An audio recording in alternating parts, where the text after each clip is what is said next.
നമസ്കാരം, എല്ലാവർക്കും പ്രവാസി മലയാളിയിലേക്ക് സ്വാഗതം.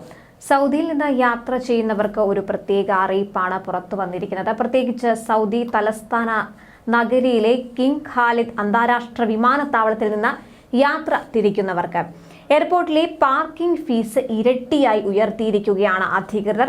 മണിക്കൂറിന് 5.5 റിയാലായിരുന്ന പാർക്കിംഗ് ഫീസ് ഇപ്പോൾ 10 റിയാലായാണ് കൂട്ടിയത്.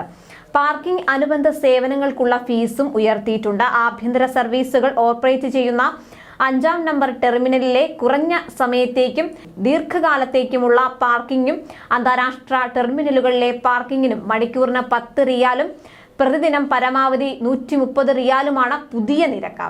1 മണിക്കൂറിന് 10 റിയാൽ നൽകണമെങ്കിലും ഒരു ദിവസം മുഴുവൻ പാർക്കിംഗ് ഏരിയയിൽ വാഹനം പാർക്ക് ചെയ്യുന്നതിന് 130 റിയാൽ മതിയാകും. അന്താരാഷ്ട്ര ടെർമിനലിലെ പാർക്കിങ്ങിന് 48 മണിക്കൂർ പിന്നിട്ടാൽ പിന്നീടുള്ള ഓരോ ദിവസത്തിനും പ്രതിദിനം 40 റിയാൽ എന്ന തോതിൽ ഫീസ് നൽകിയാൽ മതി. ദീർഘകാല പാർക്കിങ്ങിനും മണിക്കൂറിന് 10 റിയാലാണ് നിരക്കെങ്കിലും പ്രതിദിനം പരമാവധി 80 റിയാൽ വരെ മാത്രമേ നൽകേണ്ടതുള്ളൂ. എല്ലാ ഫീസുകളും മൂല്യവർദ്ധിത നികുതി ഉൾപ്പെടെയാണെന്ന് റിയാദ് കിങ് ഖാലിദ് അന്താരാഷ്ട്ര വിമാനത്താവളം അറിയിച്ചു.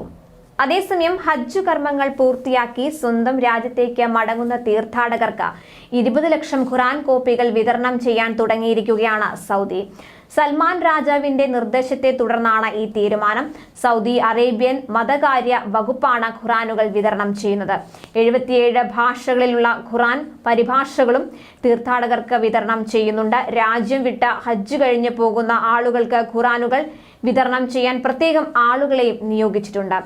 ജിദ്ദ വിമാനത്താവളവും തുറമുഖവും കരാർത്തി പോസ്റ്റുകളും വഴി സ്വദേശങ്ങളിലേക്ക് മടങ്ങുന്ന മുഴുവൻ ഹാജിമാർക്കും സൗജന്യമായി ഖുർആൻ കോപ്പികൾ വിതരണം ചെയ്യുന്നുണ്ട്. വിവിധ സർക്കാർ വകുപ്പുകൾക്ക് കീഴിൽ ഹജ്ജ് സേവന മേഖലയിൽ പ്രവർത്തിക്കുന്നവർക്കും കോപ്പികൾ വിതരണം ചെയ്യുന്നുണ്ട്. കൂടുതൽ പ്രവാസി വാർത്തകൾക്കായി ഈ ചാനൽ സബ്സ്ക്രൈബ് ചെയ്യുക.